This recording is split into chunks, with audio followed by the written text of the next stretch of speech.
जय नमो नारायणाय भगवते वासुदेवाय हरि परमात्मने प्रणतः कलेशनाशाय गोविंदाय नमो नमः। मेरे भाइयों, मेरे दोस्तों, मेरे भक्तों, गौ, तुलसी और गंगा,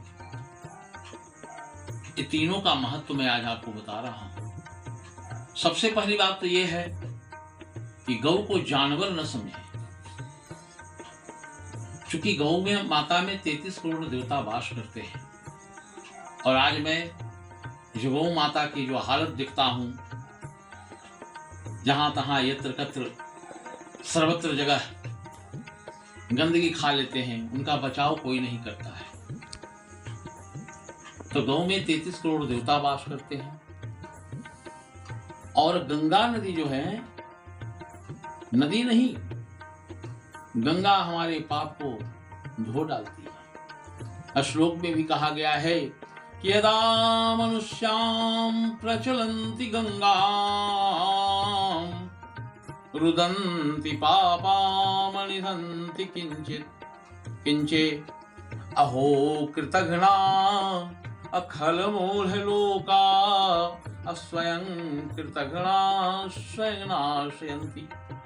एक पापी मनुष्य के मन में विचार आया, इसका अर्थ ये हुआ कि चले मैं गंगा में स्नान करने, और गंगा की ओर चल पड़ता है तो रुदन्ति पापामनिधन्ति किंचे, पाप रोने लगा। और क्या कह रहा है पाप कि अहो कृतघ्ना खलमूढ़ लोका, कि स्वयं कृतघ्ना स्वयं नाशयन्ति। ये कैसा मूर्ख आदमी है जो पाप का निर्माण स्वयं करके आज ही पाप को नष्ट करने जा रहा है केवल गंगा में स्नान करने से। तो गंगा में स्नान करने से सारे पाप मिट जाते हैं। लेकिन मेरे भाइयों, ये मेरा कहना है कि रोज गंगा में आप स्नान कर लें, सप्ताह में स्नान कर लें, महीना में स्नान कर लें, और उसी स्नान करके आए और फिर पाप में लिप्त हो जाए, पापाचरण करें, तो ऐसा नहीं। प्रायश्चित के ख्याल से कि अब से जो गलती हुई सो ही, और अब से ऐसी भूल नहीं होगी, गलती नहीं होगी, कोई तरह का मन पापाचरण नहीं होगा, अब तब जाकर के गंगा में स्नान करें, तब गंगा। अब रही बात, तो गौ में 33 करोड़ देवता, गंगा स्वयं भोलेनाथ के जटा से निकली हैं।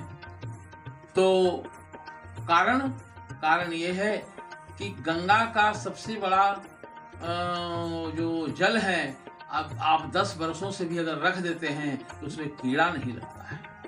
इससे बड़ा प्रमाण क्या हो सकता है। यदा मनुष्यां प्रचलन्ति गंगाम रुदन्ति पापाम निधन्ति किंचे अहो कृतघ्ना खलमूढ़ लोका स्वयं कृतघ्ना स्वयं नाशयन्ति। और तुलसी, अगर बिना तुलसी के भोग नहीं लगता। शालिग्राम भगवान और तुलसी जी का एक अटूट संबंध है। शालिग्राम भगवान पर तुलसी चढ़ता है। तुलसी का एक ही अलग ही महत्व है। तोद्यम वस्तु गोविंदम तुम गृहाणम समर्पितः, अगर भोजन में तुलसी दल डाल दें तो प्रसाद हो जाता है। और तुलसी को पौधा नहीं समझना चाहिए।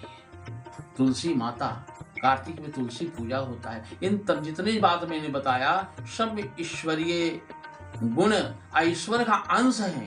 गंगा हो, गौ के बारे में बताएं कि 33 करोड़ देवता वास करते हैं, है ना। और गंगा स्वयं शंकर भगवान के जटा से निकले। और तुलसी के कहना ही नहीं है। तुलसी और गंगाजल, जिस प्राणी को अगर मृत्यु शैया पर पड़ा हुआ है तो लोग अंत में कहते हैं कि इसको तुलसी गंगाजली प्राणी को दे दीजिए और इनको मुक्ति मिल जाएगा। तो ये हमारे भारत की विशेषता है, और भारत में ही ये सब उपलब्ध है।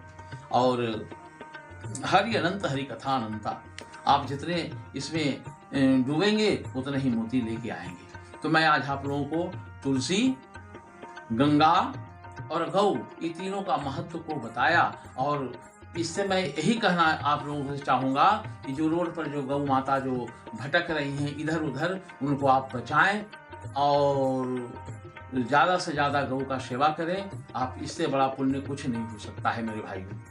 गौ माता को बचाना हम लोगों का कर्तव्य है। इसलिए प्रेम से बोलिए धर्म की जय हो, अधर्म का नाश हो, प्राणियों में सत्य भावना हो, विश्व का कल्याण हो, गौ माता की रक्षा हो। प्रेम से बोलिए हर हर महादेव। ओम सर्वे भवन्तु सुखिनः सर्वे सन्तु निरामया सर्वे भद्राणि पश्यन्तु मा कश्चित् दुःखभाग् भवेत्।